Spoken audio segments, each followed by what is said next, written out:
everyone, and this is my Play-Doh ear. So first we have the pinna, which is the visible part of the outer ear. It collects sound and directs it into the outer ear canal. And then we have the auditory canal, which purpose is to transmit sound from the pinna to the eardrum.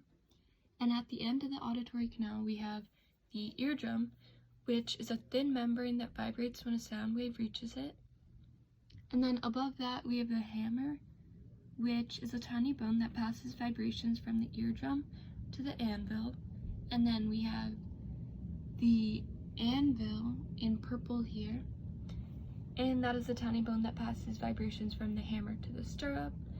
And then we have the stirrup here in orange, and the stirrup is a tiny U-shaped bone that passes vibrations from the stirrup to the cochlea, and this is the smallest bone in the human body.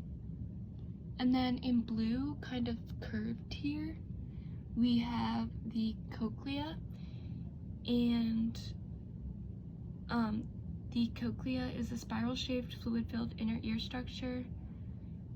It is lined with tiny hairs that move when vibrated and cause a nerve impulse to form.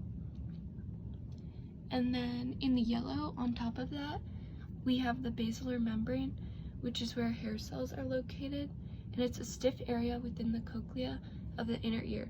It forms the base of the organ of Corti, which has sensory receptors for hearing, and within that we have hair cells, which are finger-like projections on the basilar membrane that stimulate activity of the auditory nerve. And here we have the auditory nerve in purple, and the auditory nerve sends neural images,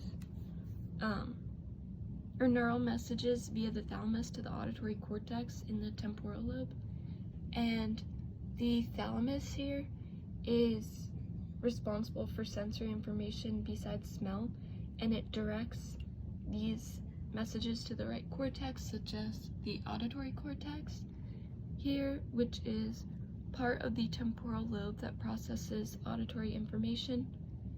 And it's within the temporal lobe, which is the part of the brain responsible for processing hearing.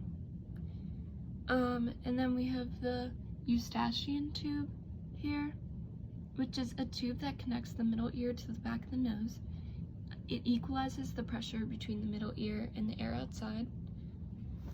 And then lastly, we have the semicircular canals here in blue, and those are 3 loops of fluid-filled tubes that are attached to the cochlea in the inner ear. They help us maintain our sense of balance.